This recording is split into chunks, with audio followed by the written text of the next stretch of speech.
Please subscribe and don't forget to press the bell icon to get notified whenever we upload a new video. A great poet, an excellent orator, and a statesman who earned respect from across the political spectrum. Former Prime Minister Atal Bihari Vajpayee has left the world for heavenly abode. He was cremated with full state honours at Smriti Sthal, situated on the banks of the Yamuna River in Delhi. His adopted daughter, Namita Bhattacharya, lit the funeral pyre. Vajpayee's mortal remains were kept at the BJP headquarters in Delhi for people to pay their last respects. Thousands of mourners thronged the BJP headquarters to capture the moment on their phones as Vajpayee's funeral procession left for Smriti Sthal for the last rites.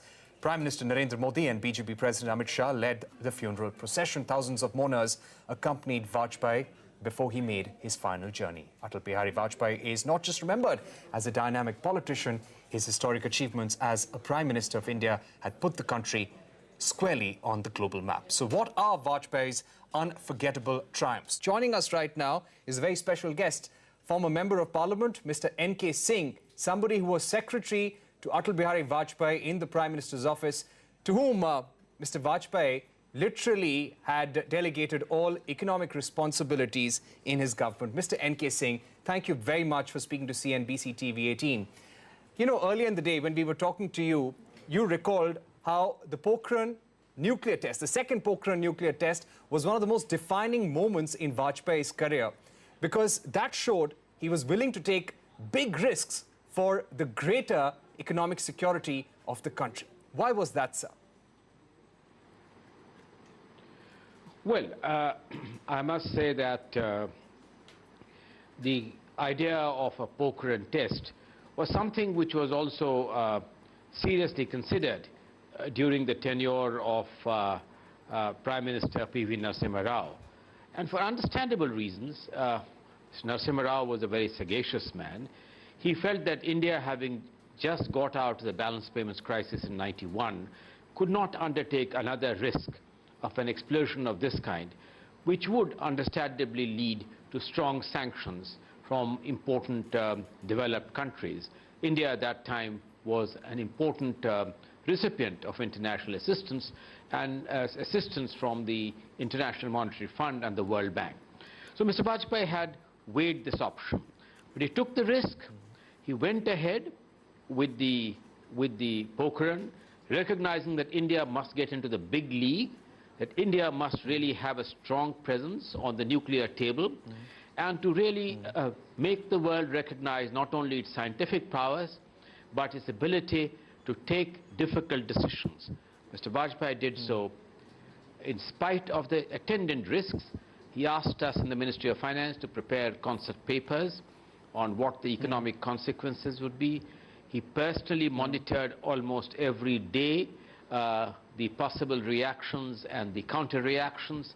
And I think that in the end, his decision paid off. When you talk about Vajpayee's tenure, it's always seen as a tenure which set the template for governments to come.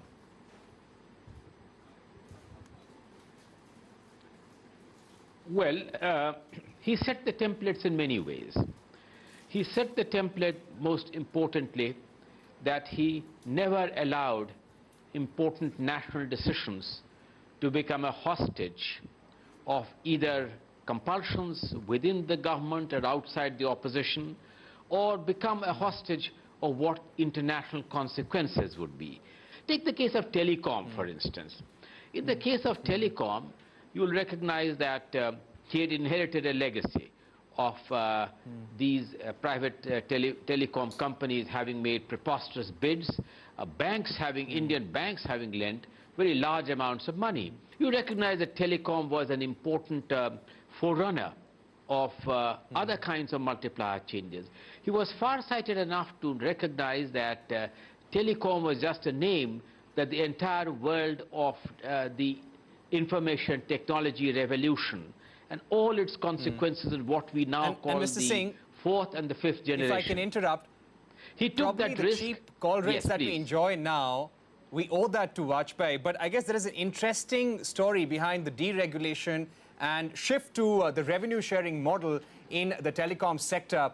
I believe he had to give a speech in front of a business community, and he had asked you and Brajesh Mishra to come up with something different. I think there's a story attached to how deregulation in telecom took place. Would you like to tell our viewers about that? Yes. So first, just to finish that, the earlier part in one sentence, that he took the moral hazard. He asked the leading lawyer, Soli Swarabji, to work out a revenue-sharing model which would salvage the banks, which would salvage the telecom companies, but whose multiplier benefits we now see. Now, the full deregulation of the telecom sector. We were on our way on a state visit to the United States at the invitation of former US President Clinton. On way to Washington, in New York, he was to deliver a speech to the Wall Street and important leaders of the business community based in New York. He did ask the evening before that of whether there was anything new which he had to say. And we had to reply, regrettably, that there was nothing earth-shaking.